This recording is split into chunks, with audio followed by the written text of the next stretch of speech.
Hey, what's up, y'all? Today I want to share with you a very critical part of my testimony. Now, I know you all love, my songs and you engage with my posts and everything, and I'm so thankful for that. But today I want to share some of my testimony. And it's a very, a part of my testimony that I've kept to myself a lot. I don't talk a lot about. But today I'm feeling led by the Lord to share it in hopes that it will help someone else and encourage those of you who are watching this video. In 2013, while being married to someone that I had no business marrying, all of the red flags were there. God told me not to. And I chose to not listen to God. I chose to rebel against God. And you can get to such a place of rebellion in God where he will turn you over to yourself and he will remove his hand. And when you get to that place, there is no safety and protection for you because it's a deliberate decision that you're not going to listen or yield to the Lord. And that was my experience.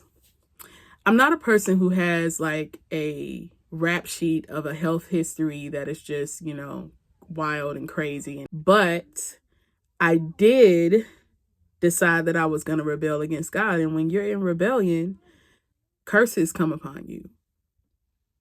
And so one night while I was volunteering at a place that I love to volunteer at with children, I started feeling very sick. And so I went to the bathroom and I was losing large amounts of blood at one time. And so I called my ex-husband and I was like, hey, can you come pick me up because I'm feeling really sick. I'm losing large amounts of blood. I'm going to need a towel, this, that, and the third to even sit down in the seat till we make it home. And so we get home and all throughout the night, I'm tossing and turning in and out of the bathroom, still losing blood, still losing blood, still losing blood. So then the next morning, I start coughing up blood. And my body's very weak. It feels like I can't breathe. Everything is it just feels like life is leaving me by the minute. And so my ex-husband drives me to the ER. We get to the ER and I can feel and hear everything that the people in the ER are doing to me to try to see if I have a pulse, if I'll respond to them and everything. And I don't have one. And so it's almost like I was trapped inside of my body. And it's the scariest thing ever because I don't even know how to explain that. But if you feel trapped inside of your body and you can feel and hear everything that somebody's doing and you're trying to tell them that you're not dead, you are still breathing, you are still alive. Like, it's really wild, okay? Let me just leave it there because I'm not even going to try to explain that. It's really wild. And so, they rolled me. I remember being rolled inside of a wheelchair. And again, I can feel and I can hear everything that they are saying and that they're doing, but I cannot respond.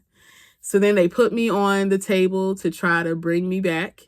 And I'm just simply, my body just is numb and it doesn't have any response to them whatsoever. I'm just not able to respond to them at all. And meanwhile, I'm still losing blood. But I cannot respond to them and tell them that, hey, I'm still alive. I'm still alive in here. I'm not dead.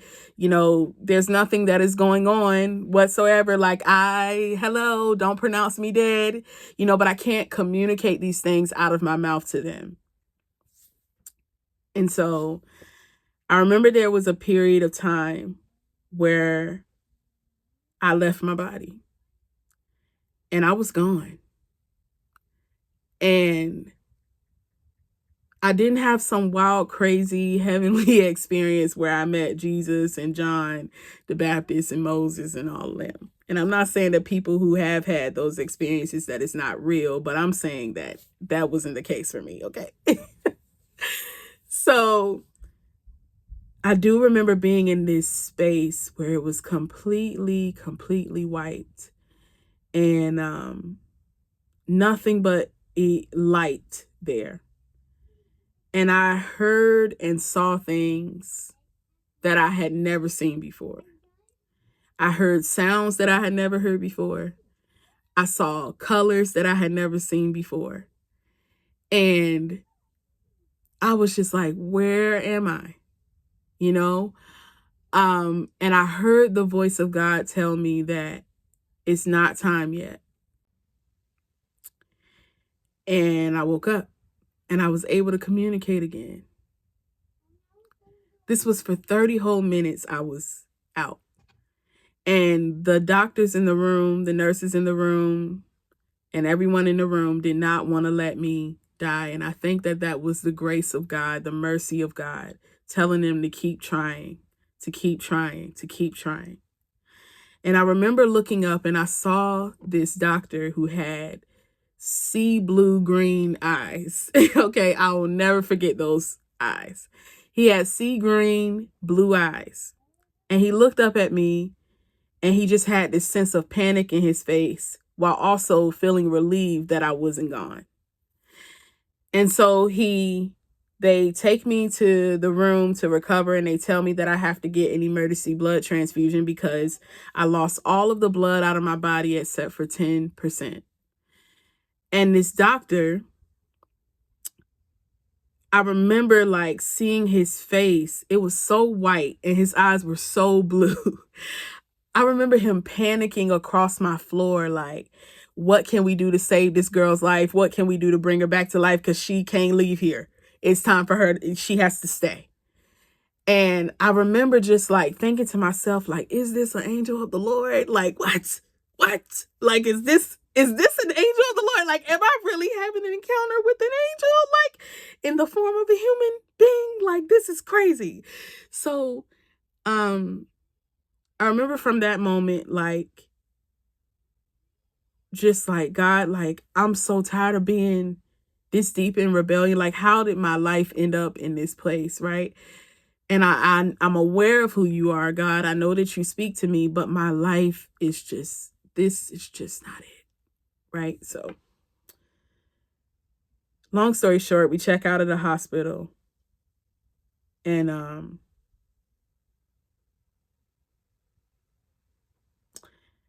I wasn't supposed to make my way to the music room on campus at the time, but I did. I made my way to the piano room. And that's where I wrote the song Dry Bones that so many of you love here. And I wrote that song and I began to sing it to the Lord. And I was just sitting in there and I was like, feeling like the Lord was saying to me, you know, look at the death you just experienced and how I stepped into that and showed you mercy, gave you grace, brought you back to life. So when I write songs like, and I sing Dry Bones, it's a real life testimony of seeing God bring me back to life. So when I sing, only you can wake these dry bones and bring them back to life. Your breath fills my lungs to breathe. Your strength becomes my covering. Awake, oh my soul. Awake, these dry bones. I need you, I need you, I need you to lift my head. 'Cause I can't take my eyes off where I've been. I'm telling you, like, pen to the paper. I mean everything that it is that I write. And lately, I just been spending time, like, telling God, thank you for saving my life. Because, like, I look at so many people and their testimonies here on this channel, and I just be like, man, had it been another way 11 years ago, none of y'all would know, you know, who I am or even be able to listen to this music, like, I'm just like, God, like, thank you for saving my life. Like, I owe Jesus everything. He don't owe me nothing. I owe Jesus everything. And so, like, I'm so thankful that Jesus saved my life. I'm so thankful that 11 years ago, God did not allow me to die in my sin and go to hell. I'm so thankful that 11 years ago, God did not allow me to die in my rebellion and lift my eyes up in hell. I owe Jesus everything. And I'm going to keep giving him everything, no matter the cost.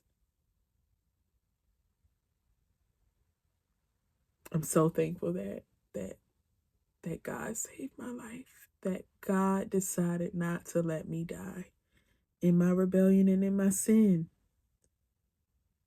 I'm so thankful. So,